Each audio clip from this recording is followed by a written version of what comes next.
I was diagnosed with cancer a couple of years ago.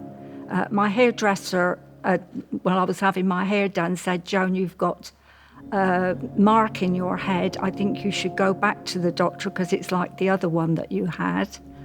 And as I was under a dermatologist to keep an eye on me, I went back and she said, "Oh, I'll take a biopsy of that, Joan." And she sent it away, and I had a letter come back telling me that it was a skin cancer and that they'd be getting in touch with me to have it removed. So I went to the doctor again and asked them to check on it because I was getting worried, and I still didn't get a letter. So I asked the elders at this church to pray for me, because that's what it says in the Bible, to ask to be prayed for and anointed with oil if you have any worries about your health.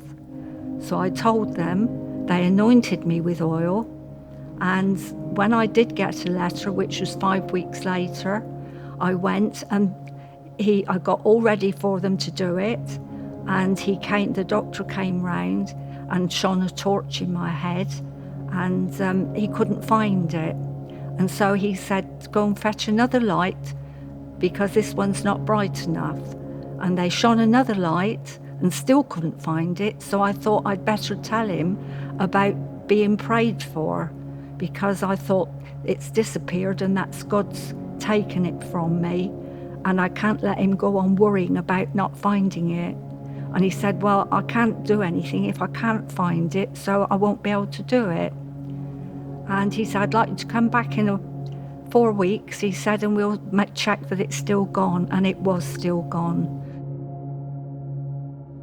This time last year, I was like a real workaholic. I just started a new role as a teacher, and I was really enthusiastic about it, but to the detriment of my health. I was working 12-hour days every day. I was working weekends, and I was putting all my energy into work. And what happened was that inevitably I fell ill.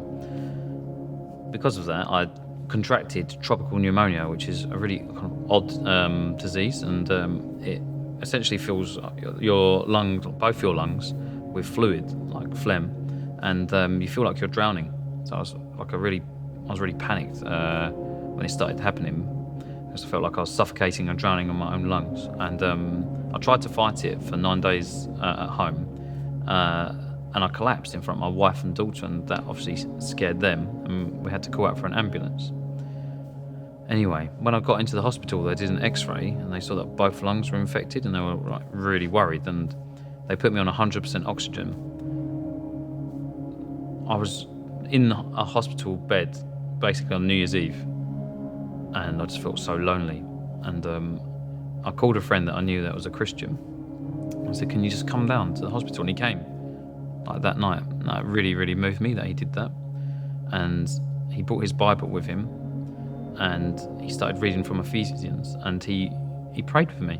And when he prayed with me, I just felt like completely different. It was like a 180 change in my life. When I left the hospital, I really contemplated my life. I just felt that I really wanted to devote my life to Jesus. I prayed every single day that my lungs would be healed. After 2 months, I went back to hospital, and they said that my lung capacity was better than someone who had never had lung problems. So they were really happy, but I just knew that it was the hand of God in healing me. And now I've just devoted my life to Jesus, and I just feel so blessed and so fortunate in my life. A few years ago, when we had our first child, we made the decision that Han would become a full-time stay-at-home mum, and we went from 2 salaries to 1 salary. At the end of that year, we ended the year in debt, and to be honest with you, I'd never been in debt before, didn't particularly like it, and panicked a little bit, but we just felt a sense of peace and felt that we needed to trust God with it. And since that moment, our entire lives have been characterized by small moments of miracle, financial and otherwise, where God's just provided for us. Perhaps my favorite story was when we had our second child, and we needed to convert the old spare bedroom, which was kind of like fitted with 80s wardrobes and stuff, fitted wardrobes. We had to convert that into a kid's bedroom, and just didn't have any money to go ahead with it, but just felt a real sense of peace that we should trust God and get on with it. So I kind of got out my hammer and started smashing the wardrobes and pulling them out and ripping them out. And as we did, discovered that the walls were in a little bit of a state, and this was actually going to cost us a little bit of money. We wouldn't be able to just move straight into it. And as I kind of got to that place of just thinking, well, I'll just carry on, I found in the top right-hand corner this like weird kind of boxed in bit, part ceiling, part wall, kind of just boxed in a little bit. And I thought, well, I'm going to have to take that out. Took my hammer out, smashed it open, which was fun. And then even more kind of amazingly, money literally started falling out of the ceiling. And I kind of called downstairs to Hannah and said, you're going to have to come up here. She's like, what is it? I said, money is falling out of the ceiling. To which she kind of came running upstairs. And as we collected it all, it was £150 in £10 notes. We were straight down to B&Q, got everything we needed in the trolley. We got to the till. It cost us £149 and about 75 pence. And we went home thanking God for his provision. And our life from that moment onwards has just been characterized by little miracles like that of God providing again and again and again.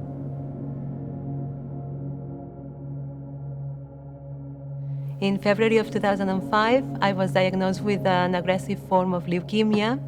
I was told that I had low chances of survival without any treatment, and that I not only had to go through chemotherapy, but also through a bone marrow transplant.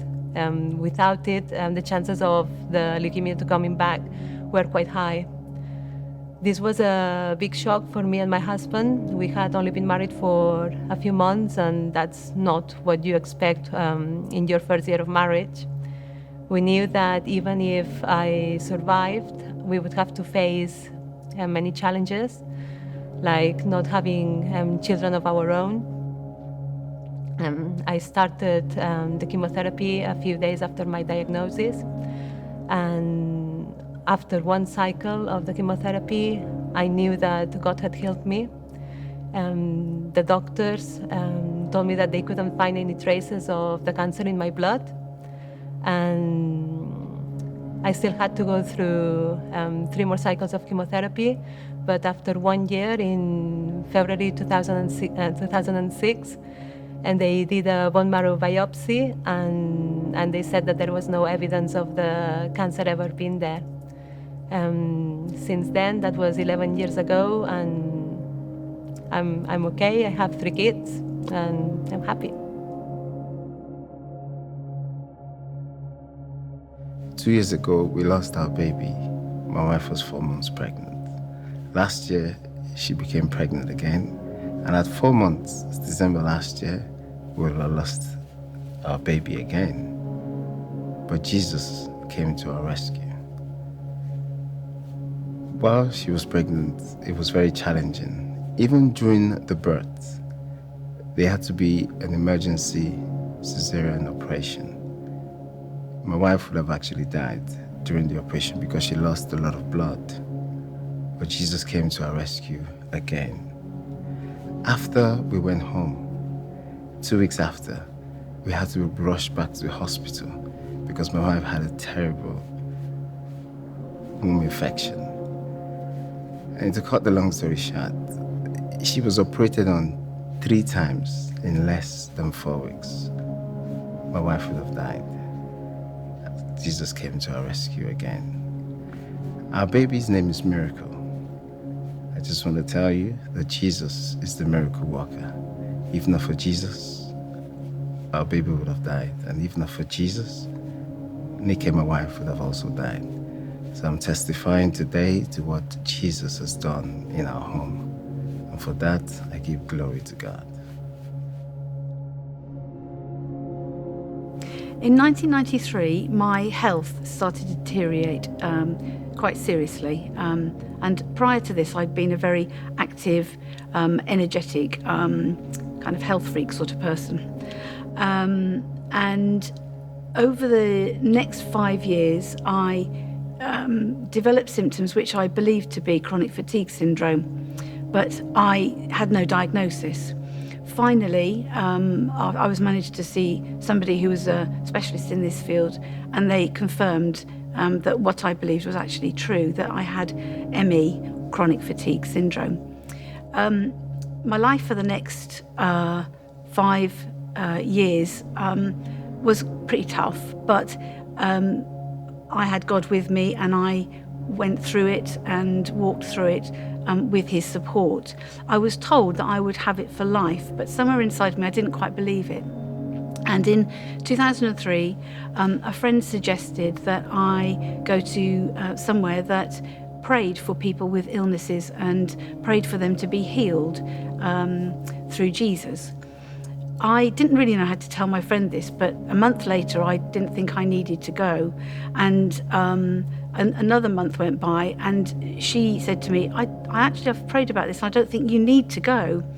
I, with much relief, was able to say to her, I know I don't, because God has actually healed me. It was most amazing. I didn't like to tell anybody in case I was wrong for some reason, but by June the following year, 2004, I had my health completely restored. My mental ability, my physical strength and everything was completely restored, and I was completely healed. Thanks to God.